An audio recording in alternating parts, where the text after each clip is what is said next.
Konnichiwa, minasan. Welcome to Java's in Japan podcast. Podcast where me, a data scientist living in Japan who studies a lot of stuff about Japan culture and also is a nomad worker now in Japan, traveling Japan, seeing places, experiencing new things, and meeting a lot of cool people. And this month when this is up, but a few weeks ago when I'm recording this, I was in Shizuoka, and it's the first time I really stayed in Shizuoka.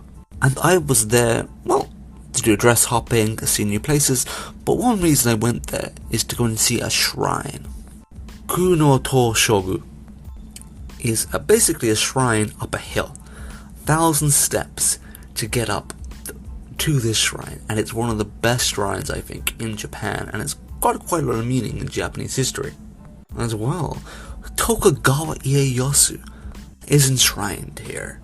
If you don't know who that is, we'll explain a little bit about him in today's episode and the shrine of Kunoutousyougu, what's going to be the theme of today's episode of JInjapan. So, if you're interested in that and want to come to Japan yourself, get a little notepad, because this is a place I recommend you definitely go.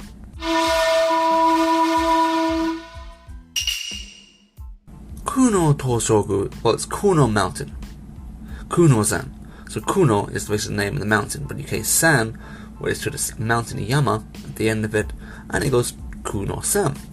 So this was actually originally a temple, and it's supposed to be around for a long time before it was, a shrine, because you've got this difference between Buddhism and Shinto.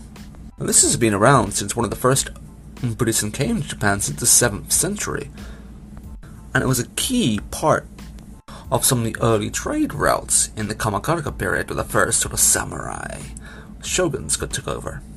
But it sadly burnt down. And then when the Warring States period happened in Japan, from the 15th to the late 16th century, a fierce warlord, Takeda Shingen, decided, this is the perfect place to put a castle on top. Because it was the perfect place to put a castle on top. And it's a big mountain where you can look over the whole area, who's coming and going, and it's basically the perfect place to really put a castle. So he put a castle up there. But when Takeda Shingen died, he could have died in battle, Tokugawa Ieyasu, the Tokugawa family, kind of took over his area, what is now current-day Shizuoka Prefecture. And they ruled it, pretty well.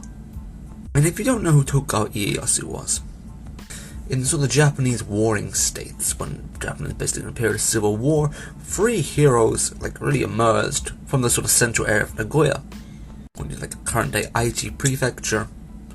And I think it was from Aichi Prefecture. I can't get the wrong name correctly, but if I get it wrong, that's fine. More episodes on these later on. But they emerged. Tokugawa Ieyasu was one of them. You've got Nobunaga and Hideyoshi. So Nobunaga was the main guy, and he went and basically beat up all the other people, but, he got assassinated, Honnoji no Hen, and burnt in a temple in Kyoto. And after this happened, his sort of sidekick, Hideyoshi, took control. And it's quite a really good story of Hideyoshi. He's basically the underdog story, coming from nothing to be ruler of Japan, pretty much. But he was a bit of a dick and a bit of a brutal warlord. And was a bit mean to some of the other lords. One of them he wasn't too nice to was Tokugawa Ieyasu after. They were friends, they fought together, but when he took over he was like, you just keep this area and then you go to this marshland called Edo, you're banished there, just do stuff there. And then, he did. He made the city of Edo. It's current day in Tokyo. So, Tokugawa guy is pretty got it good for his head, good for him. He knows how to get a country going, he knows how to make money and make a very good city. But when this Hideyoshi guy died, he had a kid, and basically none of the warlords were like, we're not going to let this kid become the new ruler. Screw this guy. So Tokugawa Ieyasu went all the way to Osaka with an army. Didn't get all the way there, and they met in Sekigahara. What's between Nagoya, actually not Nagoya, so you want to go from Nagoya and you want to go to Shiga Prefecture, which is the big Lake Biwa. You go for this narrow road surrounded by mountains, and that's called Sekigahara. And they had a big fight there, and Tokugawa Ieyasu won. So he was one, and then basically no one could really stand against him anymore. So he was basically now the main warlord, because all the other warlords, they were basically dead or had no real troops or finances left to wage a war. So Tokugawa Ieyasu, he took control. And he was still, at this stage, he was pretty of an old man. And this was 1600? Yeah, like on the turn of the 16th century. This battle took over, and Tokugawa Ieyasu then took over all of Japan and led to sort of the Edo period, which is like 200 years of peace in Japan. Well, it's basically also 200 years of isolation from foreigners. And when he did this, he took over. He was the shogun, like the ruler of Japan, for I think 2 years. And then he was like, nah, I'm not going to do this anymore.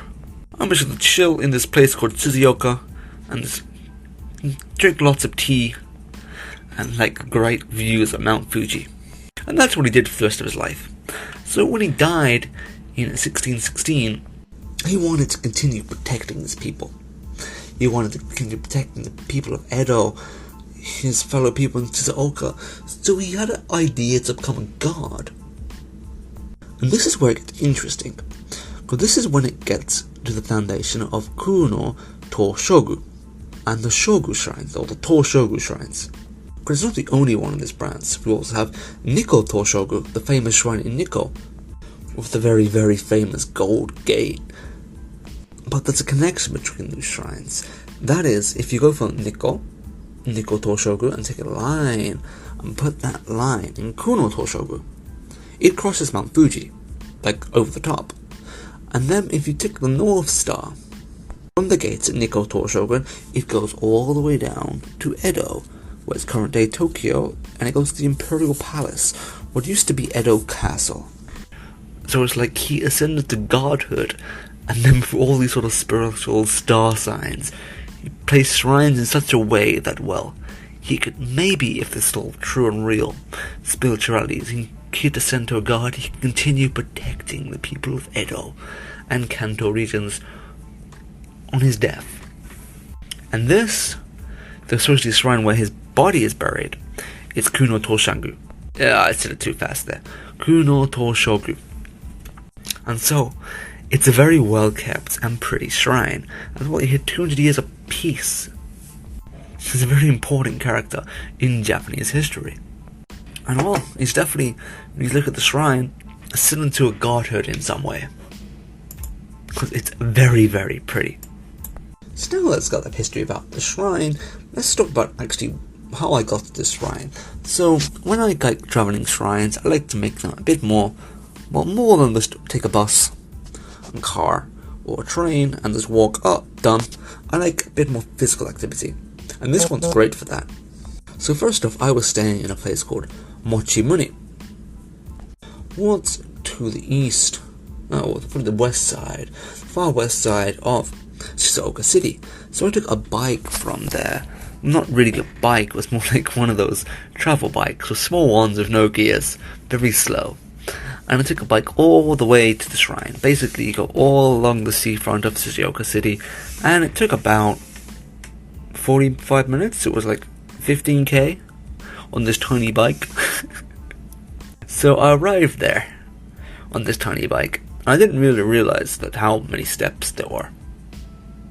I knew there were steps, but I didn't realize there's like 1,000 steps. And there are 1,000 steps you gotta walk up. So Tokugawa Ieyasu was a very genius guy, but he did like to, well, make people walk a lot. And one of the things he did when he ruled, he made all the other warlords come to Edo pretty much regularly. And they had to walk all the way to Edo, like with all the men, samurai and stuff. So there's a lot of effort. So I really think this sort of spirit of Tokugawa Ieyasu was kind of being, like, showing his power for other people, having to walk to him. Walk to his power is really showing this shrine. Because you gotta walk up 1,000 steps, it can be a bit tiring. And being after I just did like a 15k cycle ride, makes it a little bit challenging, a bit more fun, I think. But going up this shrine, doing all the steps, makes it so much more rewarding because the views on the top are amazing. You don't get a view of Fuji, but you get a view of the whole Shizuoka coastline. And you can also take a monorail up even higher past the shrine to a plain at the top of the mountain where you can see Fuji from. So if you have time, I recommend you do that. And now when you arrive at the shrine at the top, you get to just walk through its grounds with small steps, but it's not of the castle, it's not of the gates, and it's all really well preserved and very, very pretty. Especially when you get to the main sort of temple. You just see so many drawings, carvings, paintings all over. It's more of a work of art than like a temple. It just shows his power. This we do get a lot in the Tousyougu shrines. They're very artistic, very pretty. Lots of fine detail, and lots of things to look at. You can look at them for a long time and always find new things.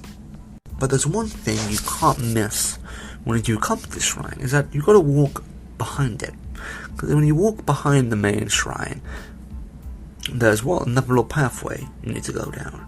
And that pathway, it's the actual, supposedly grave, where supposedly Tokugawa Ieyasu's remains are enshrined, or are buried. It's like a big, big pot. You can't go in close to it, but you can see it, and it's pretty cool. But it's like, are they still supposedly there? It's a bit ups and downs, because it's all supposedly enshrined in other places. He could also be in Nikkou Tosyougu, but it's not 100% clear. He's probably likely here in Kunoutousyougu. So, you can go that to see the pretty shrine where his spirit's enshrined, then you can go and see his remains in a big pot. And after that, it's time to head back down the mountain. But before you do, I do recommend you check out the little museum next to it. Because this is the museum that actually has real stuff. Like the real stuff Tokugawa Ieyasu owned. And these are quite hard to find. Like Tokugawa Ieyasu was like one of the top shoguns, the top lords. Like seeing his swords, his actual armor. And some other things that really interested me. There was a clock. Like, Tokugawa Ieyasu actually had trade with Spain and foreign countries, and he got gifts. And there was like original European style clock from the 16th century, still intact, still there, preserved. I don't think it still works, but they made a recreation of what works. But these sort of things are like lost in Europe, and it's like there's still one in Japan, and it's kind of funny. So it's a nice thing to go and see that. And if you're interested more about the Tokugawa family, it's another bit more about other family members, and it's a nice little museum to see. And especially if you're a bit more into the Japanese history side, I want to see real Japanese, like samurai warrior armor, not the replicates, the real stuff. So it's always something to go and have a see. And now, when you're done, you've seen all the shrines, it's time to head back down. And when you head back down, you've probably seen it if you go up, strawberries. Lots and lots and lots of strawberries. So, before Kunoutousyougu, it went wrong again. Kunoutousyougu, there's like a strawberry road. It's basically, Shizuoka Prefecture is famous for strawberries, like really famous for strawberries. And the whole coastline of Shizuoka, this sort of area, is covered in strawberry farms. So when I was taking the cycle ride there, going through, I do recommend you do this, not take the bus. There's lots of independent strawberry farms, and outside they have strawberries you can buy. And in Japan, strawberries are expensive, like really expensive. Like you can go to a shop and they'd be like, "500 yen for like 2 strawberries." You're like, what? I'm not paying like $5 for 2 strawberries. That's stupid. Yeah, it's really stupid. So when you go through these farms that were reasonably priced, you're like, I could buy some strawberries, but I'm going to the shrine. I don't have a bag. But if you do come here, do take bags, I do recommend you come here and buy some of the local strawberries, because that's great. And just before the shrine, there's lots of omiyage shops, like souvenir shops with lots of strawberry based merchandise. So if you love strawberries, this is also the shrine to visit. So I'm going to end there on today's talk about Kunoutousyougu. And if you want to see more pictures and videos of this, I made a little tour in CapCut Pro. It's a pretty good video editing application for the phone, and it's kind of been fun to do little tours, like being a bit like a vlogger and going around these shrines. So please give that a watch, and if you have any thoughts, any comments, and anything you want to know about Japan, please feel free to send me a message. Personal requests are always welcome. And if you're also in Japan, Japanese, and want to teach me anything about Japanese culture, please let me know, because I'm open also to collaborations. If you want to be interviewed by me, please feel free to message. So, 皆さん最後まで聞いてくれてありがとうございました。皆さん素晴らしい一日を。じゃあね。